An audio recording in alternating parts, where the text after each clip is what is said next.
Before we get started on what could be one of the biggest hoodwinks that we have ever seen, I want to say thank you to everyone who has stuck with me throughout this entire period in my life where I've been posting to YouTube. As you guys can see here, we reached 1,000 subscribers, and I do have the hour threshold, which means I can apply for monetization, which, by the way, I will eventually. But I want to go ahead and say this really quick before we get started.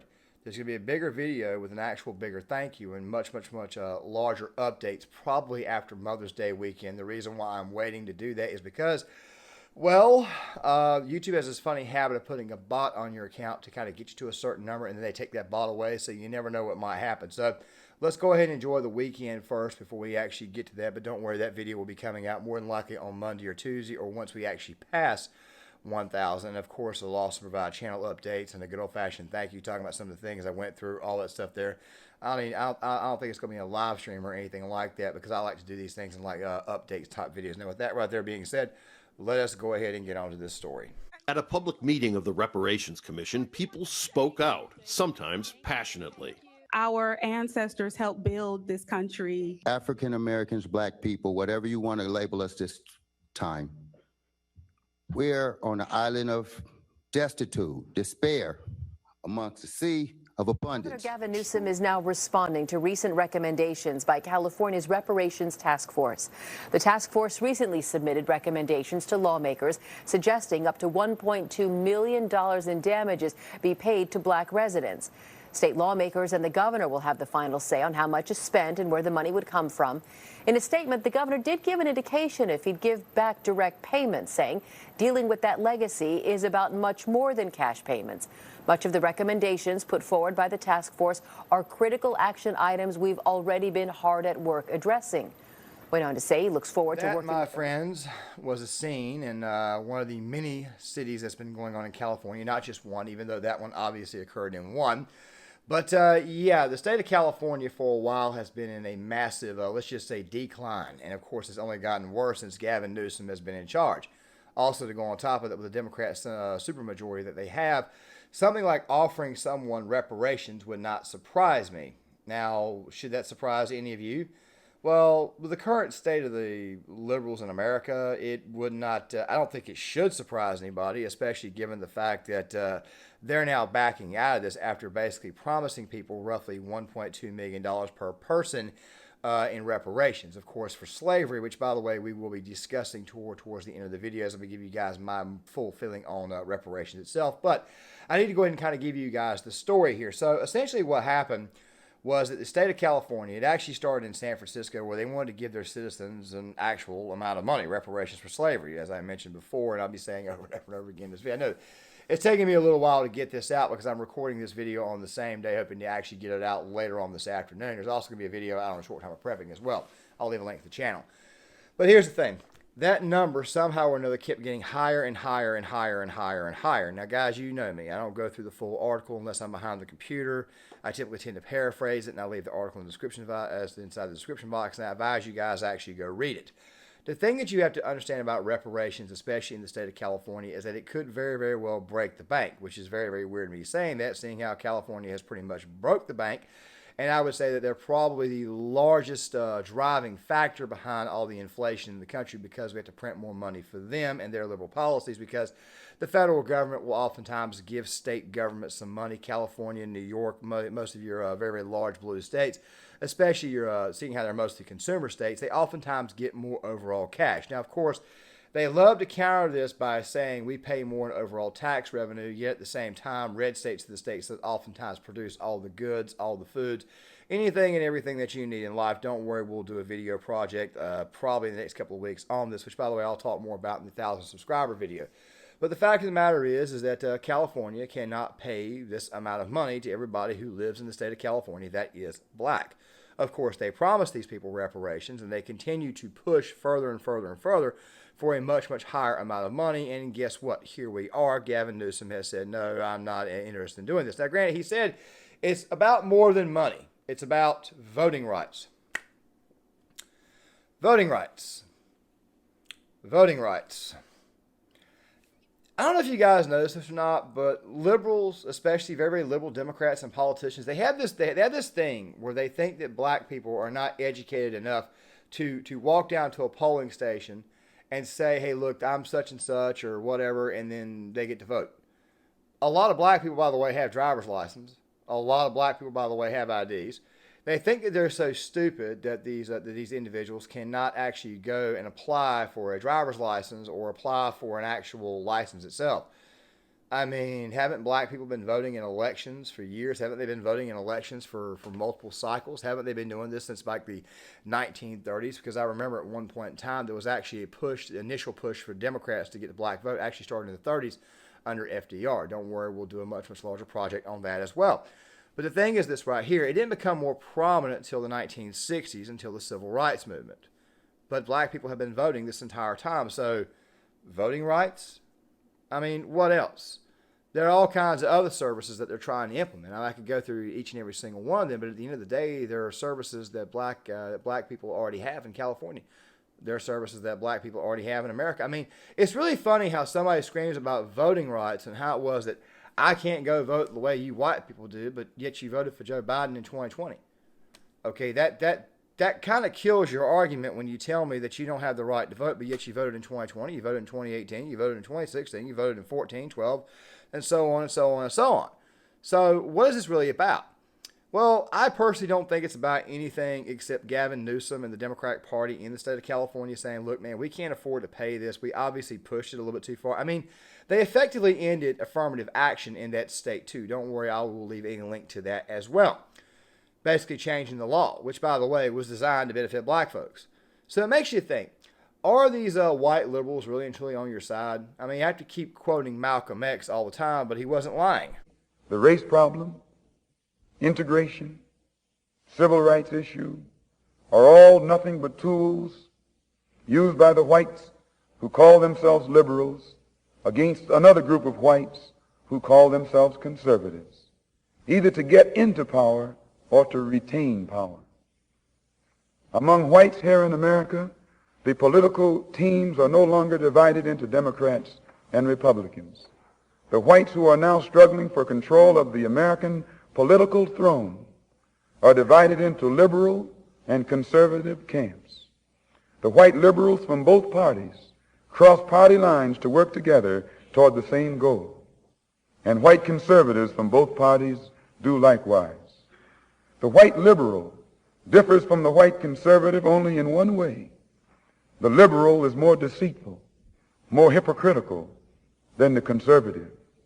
Both want power, but the white liberal is the one who has perfected the art of posing as the Negro's friend and benefactor.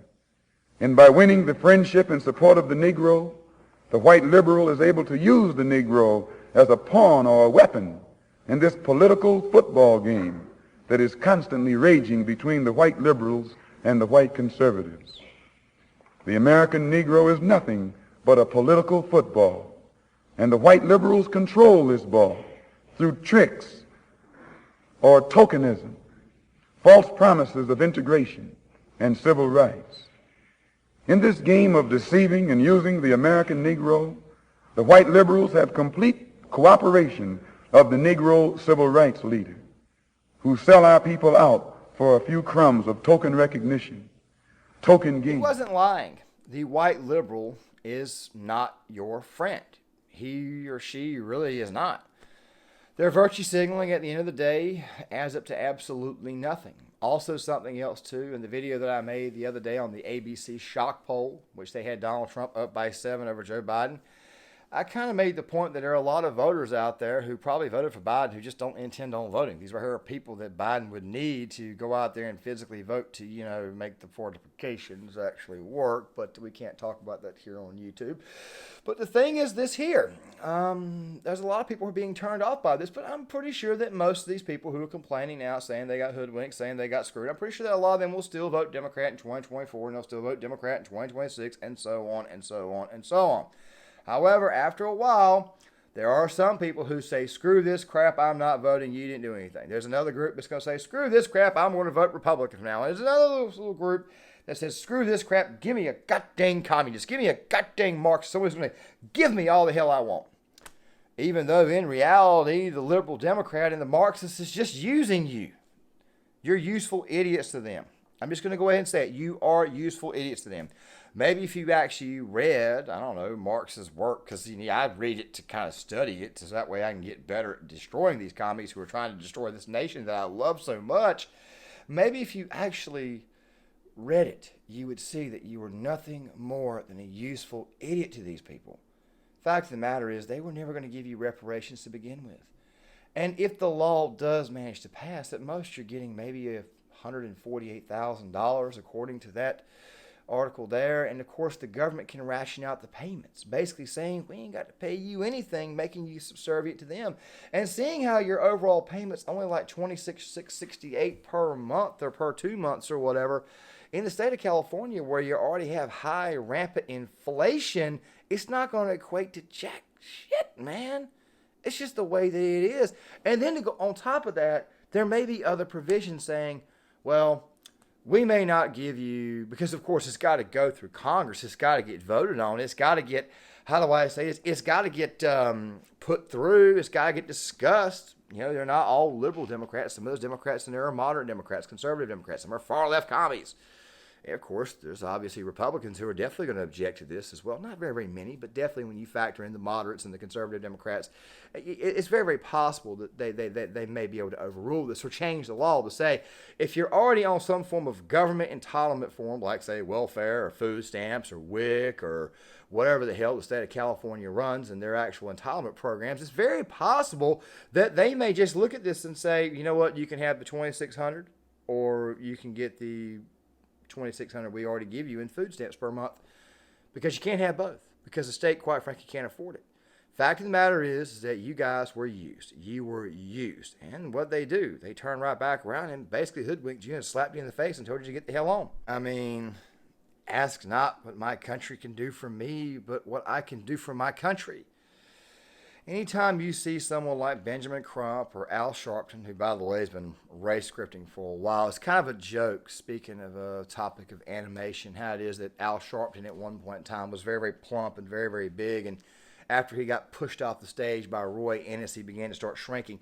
People love to say that the very, very fat Al Sharpton was Majin Buu, the big, fat, pink version of Majin Buu from Dragon Ball Z. And then out of the middle of nowhere, he started to lose weight. He started to become more and more evil. And, he does look a little bit like, I'm not even going to start on Al Sharpton. It's not exactly a popular thing to say. But still, at the same time, you were used.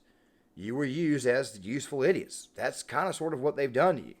And let me also say something else, too.